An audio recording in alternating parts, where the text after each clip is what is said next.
भगवान के एक परम भक्त चोखा मेला, क्या नाम? चोखा मेला।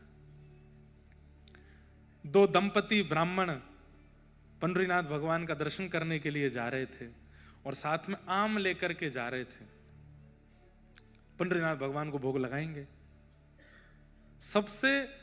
भारत में सबसे सरल ठाकुर जी हैं हमारे श्री विट्ठल भगवान। सबके लिए द्वार खोल के बैठे हैं ठाकुर जी। तो आम लेकर के गए दो विप्र दंपति। इतने में ही बीच में ही एक साधु आ गए और साधु आकर के बोले, अरे दंपति आप कहाँ जा रहे हैं? बोले हम पंडरीनाथ जी का दर्शन करने जा रहे हैं। बोले अच्छा, आपके झोले में कुछ प्रसाद की सामग्री है क्या? मुझे बहुत तेज भूख लगी है, कुछ पवा दो। तो दोनों पति पत्नी बोले कि अभी ठाकुर जी का भोग नहीं लगा है, ठाकुर जी का भोग लगा दें, अर्पित कर दें, उसके बाद आपको दे देंगे। बोले मैं तब तक रुक नहीं पाऊंगा, मुझे बहुत तेज भूख लगी है, जल्दी कुछ दो ना। तो पति ने पत्नी से कहा, संत साधु के रूप में ही विट्ठल को देख लो, खवा दो। और आम दिए। अब वो आम चौंखें और चूस चूस करके थोड़ा सा उसमें बच जाए और उसको फिर से झोला में डाल दें। वो दोनों कहें, अरे एक तो आम चूस रहे हैं, फिर आधे अधूरे झूठे इसमें डाल रहे हैं, विट्ठल के भोग के लिए ये सामग्री, इसको पूरा झूठा कर रहे हैं। फिर दूसरा आम लें, उसको चौंक के फिर डाल दें, तीसरा आम लें, ऐसे 4-5 आम जल्दी जल्दी उन्होंने चौंक करके डाल दिए। पति ने कहा कोई बात नहीं, साधु हैं, पता नहीं किस भाव में होंगे, 2-3 आम अभी साबुत बचे, इनको धो के हम विट्ठल को चढ़ा देंगे, चलो। साधु वहां से चले गए। दोनों दंपति आगे गए तो अचानक से वो थैला इतना भारी हो गया। पत्नी बोली पता नहीं इतना भारी थैला हो गया है, उठ ही नहीं रहा मुझसे, आप थोड़ी सहायता कराओ। उन्होंने भी उठाया। बोले इतना भारी कैसे हुआ? जैसे खोल के देखा तो एक छोटा सा बालक उस थैले के भीतर था। वो साधु कोई और नहीं थे, साक्षात पंडरीनाथ भगवान थे। और वे ही आम चौंक चौंक करके अपने अधरामृत से उसमें एक बालक अर्पित करके गए। भगवान ने जिनको चोख करके प्रदान किया उन्हीं का नाम पड़ गया चोखा मेला। ऐसे चोखा मेला जी प्रकट हुए। लेकिन उन दंपति ने विचार किया, समाज संसार क्या बोलेगा, सबसे बड़ा रोग क्या कहेंगे लोग। बोले दुनिया को कैसे हम उत्तर देंगे कि ये बालक कहां से आया? घर परिवार के लोग तो जानते हैं कि मैं गर्भवती नहीं हूं, और अचानक से इस बालक को लेकर घर जाऊंगी तो क्या कहेंगे, कैसे बताएंगे हम कि ये बालक कैसे आया? पति ने कहा जिन्होंने दिया वो ही रक्षा करेंगे, और एक वृक्ष के नीचे उस बालक को छोड़ दिया। वहीं कोई दंपति थे, ब्राह्मण नहीं थे, वो सामान्य थे। तो ठाकुर जी का दर्शन करके वे ठाकुर जी से पुत्र की कामना कर रहे थे कि हमें एक संतान प्राप्त हो जाए, नाथ कृपा करो विट्ठलनाथ। तभी उनको रुदन की आवाज आई तो देखा वृक्ष के नीचे एक बालक है। उन लोगों ने कहा देखो मांगा ठाकुर जी, ठाकुर ने तुरंत दिया, चलो अब यही हमारा बालक। और उस बालक को वे ले गए अपने साथ। चरमकार थे माता पिता, खेती बाड़ी भी करते थे। बालक का नाम चोखा मेला पड़ा। या ऐसा कहें नाम तो उस समय कुछ और होगा, लेकिन बाद में जब इनका प्रकाश हुआ तब संतों ने इनका मूल नाम बताया कि इनका नाम तो चोखा मेला है, ये ठाकुर जी के प्रसाद से प्रकट हुए हैं। धीरे धीरे बड़े हुए। पिताजी से विट्ठल भगवान की कथाएं सुनते थे। एक दिन उनके मन में आया कि दुनिया के लोग इतना प्रसाद चढ़ाते हैं, मैं क्या चढ़ाऊं? तो अपने खेत की ही सामग्री, अपने खेत में लगे हुए फलों को ही तोड़ करके बड़े भाव से, बड़े उत्साह से चोखा मेला जी अपने एक वस्त्र में सारे फल तोड़े, विठोबा को खिलाऊंगा, अपने हाथ से अर्पित करके आऊंगा। पहुंच गए। जैसे ही मंदिर पहुंचे, मंदिर में जाकर के ठाकुर जी के सन्मुख प्रसाद खोलने लगे तो कुछ पुजारी ने क्या कर रहे हो? बोले कि मैं प्रसाद लेके आया हूं ठाकुर जी का, अपने हाथ से पवाऊंगा विट्ठल को।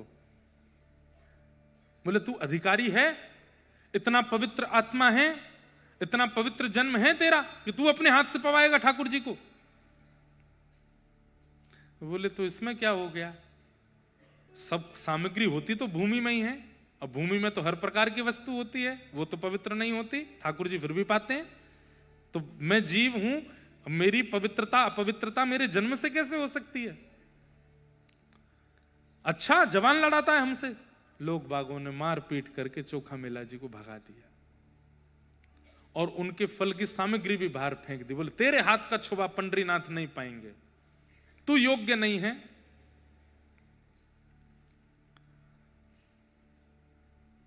उनकी बातों का बुरा नहीं लगा चोखा मेला जी को, ठाकुर जी पे गुस्सा आया। बड़ों के भगवान बन गए हो, धनवानों के भगवान बन गए हो, योग्य लोगों के भगवान बन गए हो, तो मेरे हाथ का नहीं पाओगे आप। जा रहा हूं मैं। और दिखा के गए, देखो कितना अच्छा वाला सेब है, मीठा मैं ही खाऊंगा, आपको नहीं दूंगा। किसी अन्य पर कितना सहज स्वभाव। ये केला देख रहे हो, कितना बढ़िया, मैं खाऊंगा इसको, आपको नहीं खिलाऊंगा। ऐसा करते हो आप, अपने भक्तों के साथ इतना दुर्व्यवहार करते हो। ठाकुर जी को डांट करके थोड़ी देर लड़ झगड़ करके चोखा मेला जी चले गए। यहां लगी, इधर लगी थी, चोट लगी ठाकुर जी चोखा मेला जी को। रात्रि में बैठे बैठे बेचारे सिकाई कर रहे थे, अपना सब माता पिता से छुपा रहे थे कि इनको बताऊं ना कि मुझे आज मारा मंदिर में। पंडरीनाथ भगवान से देखा नहीं गया। रात्रि में बैठे थे, तभी सुंदर कस्तूरी की सुगंध आने लगी, सुंदर तुलसी की मालाओं की सुगंध आने लगी। आहा, दिव्य तेज जैसा दिखने लगा। चोखा मेला जी ने जैसे ही देखा, आहा, पुंडली कवरदा हरि विठल, श्री ज्ञान देव तुकाराम, श्री पंडरीनाथ भगवान की। मंदम मंदम चाल, कमर पर हाथ धर के ठाकुर जी मटक मटक के चल के आ रहे हैं। चोखा मेला ने जैसे ही देखा, देख करके प्रसन्न तो बहुत हुआ, लेकिन लड़ने लगा। क्यों आए अब? सुबह तो भगा दिया था, मार पीट के मुझको भगा दिया था। बड़े घरों में जाओ, बड़ी जात में जन्मे लोगों के पास जाओ, मेरे पास क्यों आ रहे हो आप? ठाकुर जी आए, आकर के चोखा मेला को हृदय से लगाया। जहां जहां चोट लगी थी वहां अपने हाथ से सहलाने लगे। बोले चोट लगी? चोखा मेला के तो नेत्र सजल। ठाकुर जी को इतने समीप से पहली बार और प्रत्यक्ष बोलते चलते फिरते ठाकुर जी देखे। 2-3 बार तो उसको मूर्छा जैसी आ गई। ठाकुर जी ने संभाला, अरे संभाल, ऐसे मत कर। आप सच में आए हो?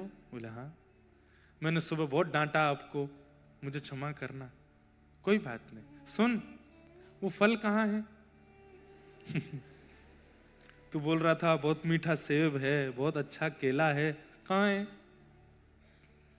खा गया क्या? चोखा मेला बोला, आपको लगता है मैं तो बस चिढ़ा रहा था आपको, मैंने नहीं खाए। तो कहाँ है, जल्दी लेके आना। चोखा मेला लेकर के फल आए। पंडरीनाथ एक बार स्वयं पाते हैं और अपना ही पाकर के अपना प्रसाद अधरामृत चोखा मेला को खिलाते हैं। बोले मेरे पुजारी गंदे नहीं है, कुछ नियम बना दिए हैं इसलिए तो नहीं, मेरे को कोई मन में भाव नहीं आया। अच्छा हुआ उन्होंने पीटा मुझे। पीटा तो आप आ गए, नहीं पीटते तो आप आते? मेरे साथ कुछ व्यवहार ऐसा किया उन लोगों ने तो आप आ गए ना मेरे पास।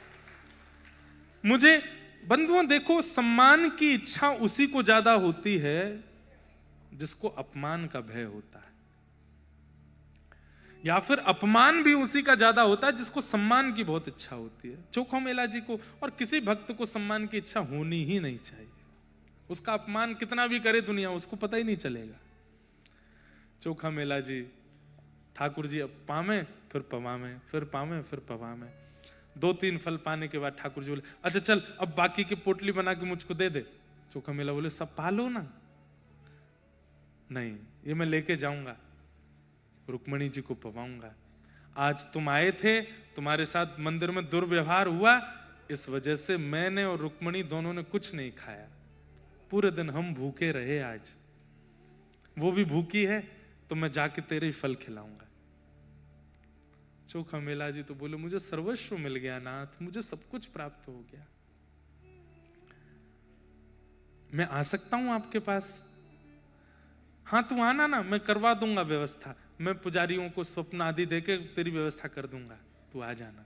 ठीक है मैं आऊंगा, आप जाओ। ठाकुर जी पोटली लेकर के कमर पर टांग के पहुंचे, जाकर के रुक्मणी जी को गर्भगृह में बुला, आओ बैठो पाओ। दुनिया के 56 भोगों में वो सुख स्वाद नहीं होगा, चोखा मेला के फल पाओ। और पवाने लगे रुक्मणी जी को, प्रेम से रुक्मणी जी पा रही हैं, विठोवा पा रहे हैं। प्रातः काल का समय, काकड़ा आरती होनी थी। जैसे ही द्वार खुले, पंडरीनाथ भगवान के चारों तरफ छिलके पड़े हैं, बीज पड़े हैं। सब लोग देखने लगे, अरे रात में तो मंदिर पूरा स्वच्छ किया था, ये अपवित्र कैसे हो गए? छिलके गुठली कहां से आ गए यहां पर? लोगों का काम है अधूरी चीजों पर अपनी कहानी बनाना। एक बोला मैं बताऊं, बोला हाँ, वो चोखो मेला आया था कल, उसको हमने मार पीट के भगा दिया, तो कहीं से चोरी चुपके, अब उसके ईमान पे बात आ गई ना, उसको हमने मारा पीटा तो चोरी चुपके कहीं से घुस करके पूरे मंदिर में झूठा प्रसाद खा करके छिलके फेंक के चला गया है। एक बार भी ये मन में नहीं आया कि विट्ठल नहीं खा सकते? कितना अविश्वास! मतलब चोखा मेला भीतर घुस गया होगा और खा करके छिलके फेंक करके गया होगा अपवित्र करने के लिए, ये कहानी बनाती। और काकड़ा आरती तो हुई नहीं, सब पुजारी पंडाओं ने डंडा उठाए और लेकर के पहुंच गए चोखा मेला के पास। सो रहे थे चोखा मेला जी, रात्रि के 3-4 बजे खटिया से उठाया, उठा करके पानी वाने डाला। अरे तेरी इतनी हिम्मत, तू मंदिर में जाके झूठा! फिर से डंडे आदि मारे उनको। विठोबा तो कहे थे व्यवस्था कराएंगे मेरी, इतना पिटवा रहे हैं। रोने लगे चोखा मेला। वहीं से बोले नहीं आऊंगा विठोबा, मैं नहीं आऊंगा आपके पास। ये कैसा करते हैं आपके सब लोग व्यवहार? आप हंस रहे हो पर चोखा मेला की वेदना देखो। बंधुओं, एक व्यक्ति हमसे अगर हमने जो नहीं किया वह बोल देता है ना, तो कितनी पीड़ा होती है।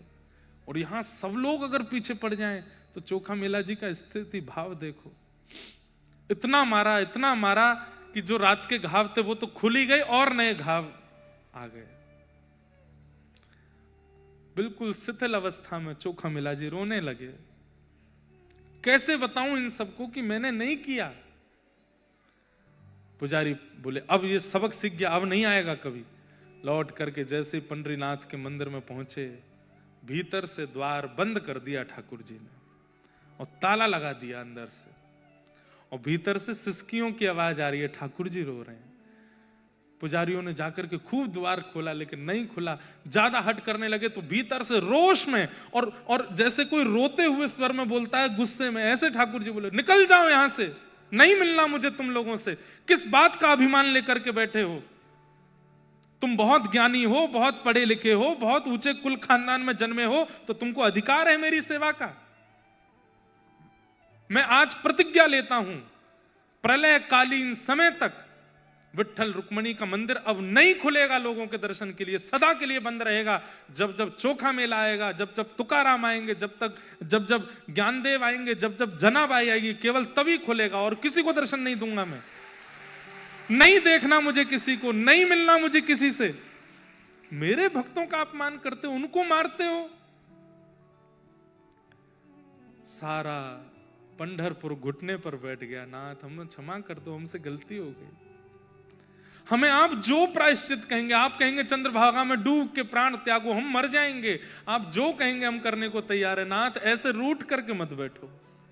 3 दिन तक ठाकुर जी ने द्वार नहीं खोले अपने। जब बहुत रोने लगे तब कई भक्तों ने आकर के भी ठाकुर जी के बाहर से प्रार्थना की। तब ठाकुर जी ने आज्ञा की, इसका प्रायश्चित केवल एक है। क्या?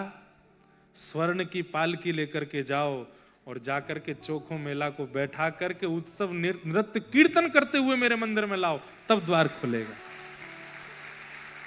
बंधुओं, आज भी उसी परंपरा के अनुसार, तब तो चोखा मेला जी आए, पर ठाकुर जी ने जब चोखा मेला आ गए तो द्वार खुल गए। ठाकुर जी ने हृदय से लगाया और उस दिन से ठाकुर जी ने नियम बना लिया, साल में वो एक तिथि आती है, पंडरीनाथ भगवान पालकी में बैठकर के चोखा मेला के गांव जाते हैं आज भी, और वहां जाकर के फल पा करके आते हैं, उनके गांव का फल लेकर के आते हैं। तो भैया